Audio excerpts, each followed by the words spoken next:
দিচ্ছি। এই রান্নার কিন্তু আসল স্বাদই হলো ঘিতে। গুড মর্নিং বন্ধুরা, প্রিয়াস এন্টারটেইনের সবাইকে অনেক অনেক স্বাগত। আমি সকাল সকাল স্নান করে চলে এসেছি। আজকে হলো রবিবার। তো এখন ফুলগুলো তুলবো। দেখুন আমার এইটুকুনি ছোট গাছ, কিন্তু গাছ ভরে ফুল ফুটেছে। কত ভালো লাগে না দেখতে? পুরো গাছ ভরে গেছে আমার ফুলে। এই গাছটা আরও এইদিকে জবা ফুল গাছ ভরে গেছে। এই দেখুন এই গাছেও ফুল ভরে গেছে। তো আমি চলে এলাম ফুল তুলতে। এখন ফুল তুলে পুজো করব, তারপর রান্না বান্নার পালা। তো কি রান্না করব এখনও সত্যি বলতে ডিসাইড হয়নি। কি রান্না করব দেখি, পুজোটা করে নিই, তারপর আপনাদের সাথে অবশ্যই শেয়ার করব কি রান্না করছি। তো চলুন দেখতে থাকুন পুরো ভিডিওটা, স্কিপ না করে দেখবেন। খুব সুন্দর হবে আজকের ভিডিওটা। আর আজকে আমি ভেবেছি একটু অন্যরকম রেসিপি বানাবো। তো আমার এমনি এক্সপেরিমেন্ট করে রান্না করতে খুব ভালো লাগে। তো দেখতে থাকুন।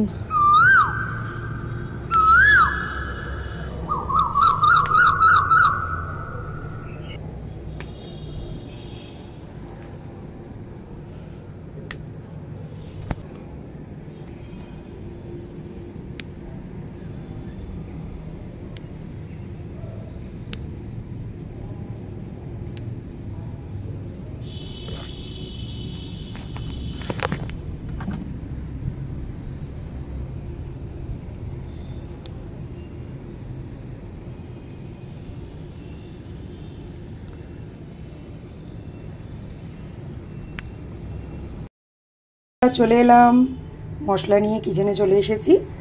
এই দেখুন এখানে আমি নিয়েছি জিরে, ধনে, আদা, গোটা গরম মশলা, শুকনো লঙ্কা। কি মনে হচ্ছে দেখে? নিরামিষ কিছু রান্না তো। তো আজ আমি বানাবো, দেখুন এটা কি, খাসির মাংস, একদম রিয়াজি পিস। হাজব্যান্ডকে বলেই দিয়েছিলাম একদম রিয়াজি নিয়ে আসবে, রসগোল্লা পিস, তার সাথে চর্বি। তো এটা দিয়ে আজ আমি বানাবো একদম আমাদের বাঙালিদের হারিয়ে যাওয়া একটা অসাধারণ রান্না। তার সাথে নিয়ে নিয়েছি এখানে আলু আর টমেটো। খাসির মাংসে কিন্তু রসুন পেঁয়াজ আমি দিচ্ছি না। আর বানাবো আজ আমি মাটির কড়ায় আমি বানাবো।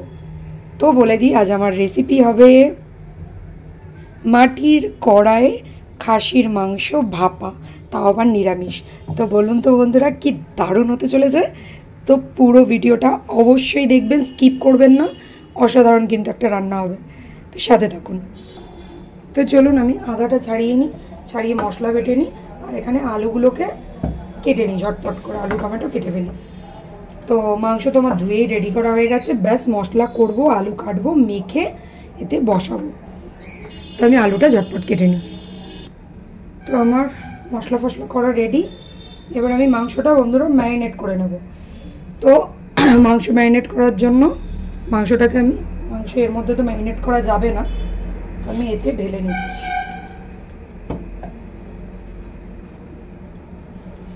এই বাটিটা কি সুন্দর না? আমার তো এত পছন্দ না এইরকম মাটির জিনিস, প্রচণ্ড পছন্দ। এর মধ্যে সব আঁকড়ে ধরেছে। বাটি একদম নতুন না।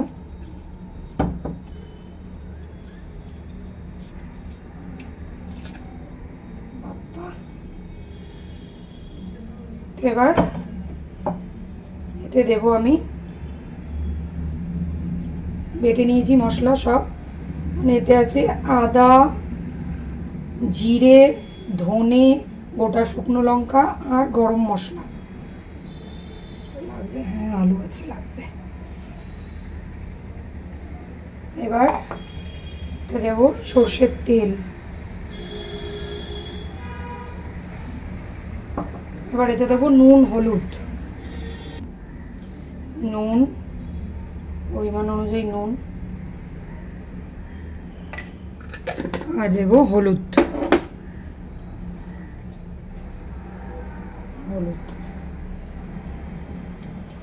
আমি আজকে বন্ধুরা এই কড়াটাতে মাটির, দেখুন এই কড়াটা আজকে আমি রান্না করব। এটা আমার একদম নতুন কড়া, ছোট, মানে কড়াটা ছোটো, যাতে অল্প জিনিস রান্না করা যায়। এতে 2 কেজি মতো 1.5 কেজি মতো হয়তো হবে রান্না। আমার বড় একটা কড়া আছে মাটির, ওটা আপনারা আগে দেখেছেন, ওটা আমি রান্না করেছি, ওটা 5 কেজির। কিন্তু এই কড়াটা আমি কালকে নিয়ে এসেছি, আর নিয়ে এসে এতে অলরেডি আমি জল ফুটিয়েছিলাম আর আলু ভেজেছি। কিন্তু দেখুন এখানে একটা হালকা চির মতন এসেছে, কিন্তু আলু ভাজাতে আমার কড়াই কিছু হয়নি। এখন দেখা যাক ঠাকুরের কৃপায় মাংস বানাতে গিয়ে কি হয় জানি না। তো আমি ম্যারিনেট করে নিচ্ছি। আমি তো হাত দিয়ে করি না, কিন্তু আজকে হাত দিয়ে না করলে কি হবে সেটাই ভাবছি। তো হাত দিয়ে করে নিচ্ছি, করে হাত দিয়ে করার পরে আমি হাতটা ধুয়ে নেবো। আজকে তোমার মারাত্মক হাত জ্বলবে, অভ্যাস তো নেই হাত দিয়ে মাখার, কিন্তু এটাকে হাত দিয়ে ঠিকঠাক করে না মাখালে হবেও না। আমি লঙ্কাতে বড় টেনশন, আপনারা তো দেখেছেনি আমি কখনো হাত দিয়ে মাখাই না। এই পড়িস না, আগে তো আয়ুব মাখিয়ে দিত, এখন তো আমাকেই করতে হয়, তো হাতা দিয়েই আমি মাখিয়ে নিই।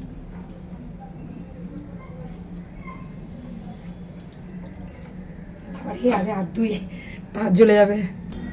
হাত তো জ্বালা অলরেডি শুরু হয়ে গেছে। আমি কড়াই আগে তেল দিয়ে নিচ্ছি, ডাইরেক্ট হিট করব না কড়া, তারপর আমি গ্যাস জ্বালাচ্ছি। প্রচণ্ড হাত জ্বলছে আমার। তো তেলটা গরম হোক, তো এতে আমি দিচ্ছি গোটা দারচিনি। আমার একটু একটু অসুবিধা হচ্ছে কড়ায়, হালকা হালকা তেল নিচ থেকে একটু একটু বেরোচ্ছে। বলো, দেখা যাক কি হয়, না হলে পরে দেখাই যাবে।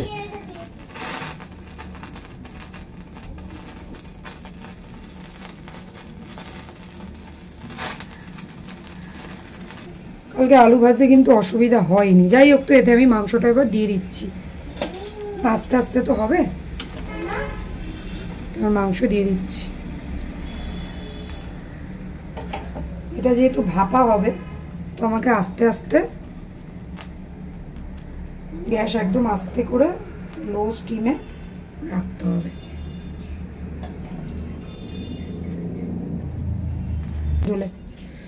দিয়ে দিয়েছি, এবার আমি এতে আলুগুলো দিয়ে দেবো।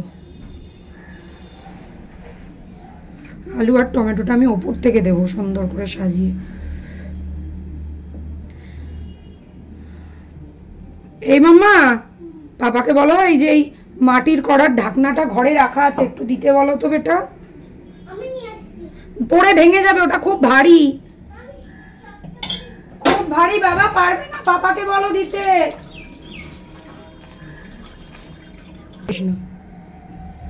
এবার আলু দিয়ে দিয়েছি, টমেটোটা এর ওপর দিয়ে দিলাম, দিয়ে এবার আমি এতে একটা কাজ করব, একবার জাস্ট এটাকে হালকা করে নাড়িয়ে দিচ্ছি।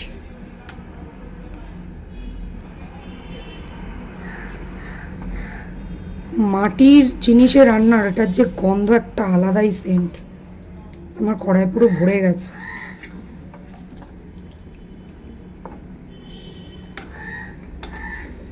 মানে আমি বললামই তো ঠিকই, 1 কেজি মাংস আর আলু দিয়েছি, হয়তো কতটা দিয়েছি, 700-800 মতন আলু দিয়েছি, তো তাতেই ভরে গেছে। আসছি, দাঁড়া, আমার কাক বন্ধু এসে গেছে আমার জন্য। আসছি আসছি, দাঁড়া রে।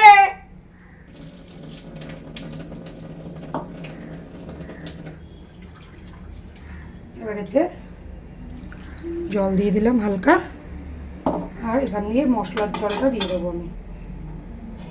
আমার যা হাত জ্বলছে বন্ধুরা, আমি কি বলবো। মশলার জলটা দিয়ে এবার এতে কটা কাঁচা লঙ্কা, ধুয়ে রাখা কাঁচা লঙ্কা, এগুলো সব ধুয়ে রেখেছি, কাঁচা লঙ্কাগুলো দিয়ে দিচ্ছি। আমার এই কাঁচা লঙ্কাগুলো না একদম তেতো, ঝাল নেই কোনো।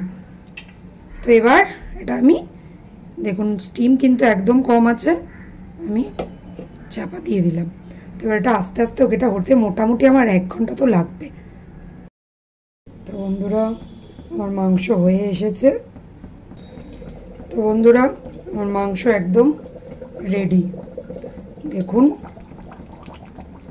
মাংস পুরো রেডি, আমি গ্যাস কমিয়ে দিয়েছি। আর এই দেখুন আলু, আলু ভেঙে গেল, বুঝতে পারছেন। মাংস টোটালি রেডি। এর থেকে আর মানে এর থেকে জল যা ছেড়েছিল সেই জলেই কিন্তু রান্না হলো, কারণ এতে এক্সট্রা আমি জল দিইনি, অনেকটাই জল বেরিয়েছিল আর অল্প আছে তো আস্তে আস্তে করে হয়ে গেছে। এটা মোটামুটি আমার 1 ঘন্টা 10 মিনিট লাগলো। তো এবার এতে আসল জিনিস দেব, সেটা হলো ঘি।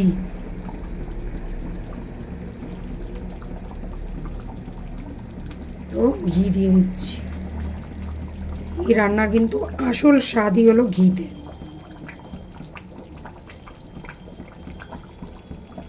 তো আমি আজকে জানি না আমার এই রান্নাটা, এই রেসিপিটা কিন্তু অনেক পুরনো রেসিপি, মানে আমাদের ঠাকুমাদের আগের অনেক অনেক আগের পুরনো রেসিপি। তো আর কালী পুজো টুজোয় তো হয়ই, কিন্তু কিভাবে রান্নাটা হয় আমি সেটা বলতে পারবো না। তবে এটা কিন্তু আমি টোটালটাই এক্সপেরিমেন্ট করে, মানে আমার আইডিয়াতে করেছি। জানি না, হয়তো অনেকে অন্য কিছু দিতে পারেন নিরামিষে, তবে আমার হাজব্যান্ডের কেমন লাগবে আমি জানি না, কারণ ও এরকম কোনোদিন খায়নি। তো ওর কীরকম লাগবে, কারণ ও তো পেঁয়াজ রসুন এইসবই বেশি ভালোবাসে। তো ওর কীরকম লাগবে আমি বলতে পারবো না। তো চলুন, আমার রান্না তো মানে খাসির মাংস ভাপা মাটির কড়ায় একদম রেডি। তো এবার চলুন খাওয়ার পাতে দেখা হচ্ছে। তো চাপা দিয়ে দিই, এবার খাওয়ার পাতে দেখা হচ্ছে।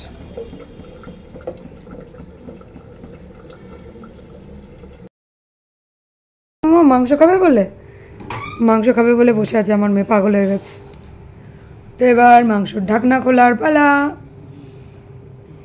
কালার দেখুন বন্ধুরা, এবার কালারটা বুঝতে পারছেন? তখন ফুটছিল বলে কালার কিন্তু বোঝা যাচ্ছিল না। এখন বাবা মাটির না মারাত্মক গরম। আমার মেয়ে কচকচি খাবে বলে বসে আছে। এটা মেটে কিন্তু কচকচি, এটা আমার মেয়ে এগুলোই পছন্দ করে। তো ওর পাপা আসুক, ওর পাপা বাইরে একটু রয়েছে, আমি তরকারিটা বাড়ছি। চুষে দেবো তো, পাপা দেবে, দাঁড়াও। এটা খাও মা, এটা খেয়ে দেখো। ঠিক আছে দেবো। কালারটা দেখেছেন বন্ধুরা, আর গন্ধ কিন্তু সেই বেরিয়েছে। রসুন নেই কে বলবে, তো খেয়ে আমি অবশ্যই বলছি। তো এবার বেড়ে ফেলি, থালাটা এগো। উপরে দেবো না সাইডে? উপরে দাও, ঝোল সাইড করে দেখো এই মাংস তোমার ভালো লাগে কিনা, টেস্ট লাগে কিনা।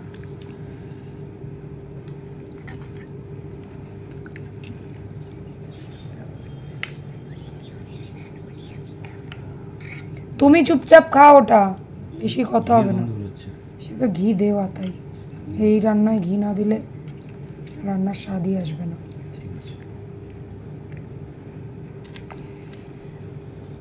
তুলবো?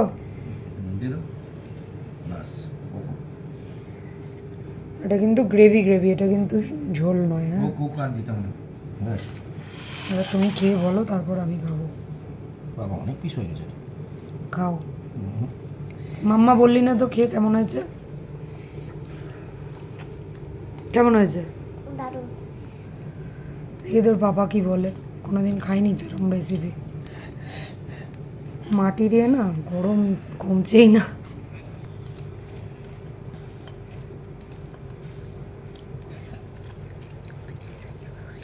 সত্যি বলো, একদম সত্যিটা বলো, তো কোনদিন খাওনি?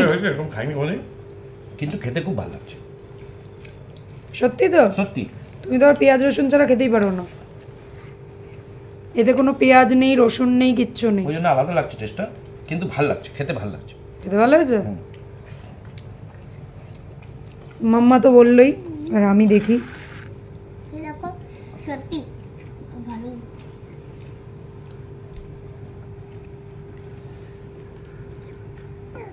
চর্বি আর চর্বি, চর্বি চর্বি।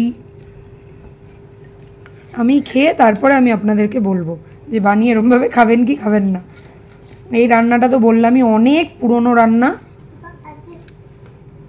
তো আজ আমি ফার্স্ট টাইম বানালাম। মানে এরকমভাবেই কি বানানো হয় কিনা জানি না, তবে নিরামিষ যেহেতু, তো দেখি। চাপা দিয়ে রাখি, ঠান্ডা কম হবে।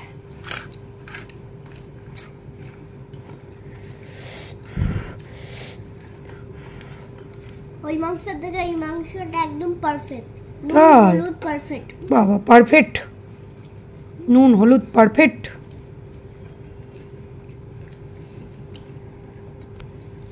দেখুন চর্বি এখন আমি ধরতেই পাচ্ছি না, এত গরম, এগুলো সব চর্বি। চর্বি, তুমি চর্বি খাবে?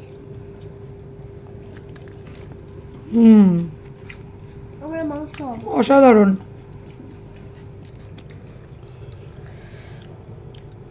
বন্ধুরা কি বলবো আমি, মানে আমি ভাবতেও পারিনি সত্যি কথা বলতে এতটা টেস্ট হবে, আমি সত্যি ভাবতে পারিনি। খুব সুন্দর হয়েছে। আর আমি বললাম আমি প্রথমবার বানালাম এক্সপেরিমেন্ট করে। নিরামিষ মাংস তো মাটন তো বানানো হয়, পুজো আচড়ায় হয়, কিন্তু আমি কোনোদিন বানাইনি, আমি প্রথমবার বানালাম। অসাধারণ হয়েছে, অসাধারণ। তো এইসব হারিয়ে যাওয়া রান্না এখন কিন্তু কেউ বানাই না, কেউ খাই না, এসব রান্না কিন্তু হারিয়ে যাচ্ছে। তো অবশ্যই এই বর্ষার মধ্যে একদিন এরমভাবে খাসির মাংস বানিয়ে ফেলুন। আর মাটির কড়াইয়ে বানানো হয়েছে, বুঝতেই পারছেন তার স্বাদ ডবল হয়ে গেছে। তো খুব সুন্দর হয়েছে, আমার তো দারুণ লাগলো। আমার টেনশন ছিল আমার হাজব্যান্ডকে নিয়ে কেমন লাগবে, তো ও বললো ভালোই হয়েছে। তো আপনারা আমার ভিডিওটা যদি ভালো লাগে একটা লাইক করবেন, আমার রেসিপিটা যদি ভালো লাগে তার জন্য অবশ্যই আমার চ্যানেলটা সাবস্ক্রাইব করবেন, আর আমার পাশে থাকুন আরও নতুন নতুন সুন্দর সুন্দর ভিডিও দেখার জন্য। তো আপাতত টাটা, আমি এবার শান্তি করে খাই চর্বি দিয়ে ভাত। দেখা হচ্ছে নেক্সট ভিডিও। চর্বি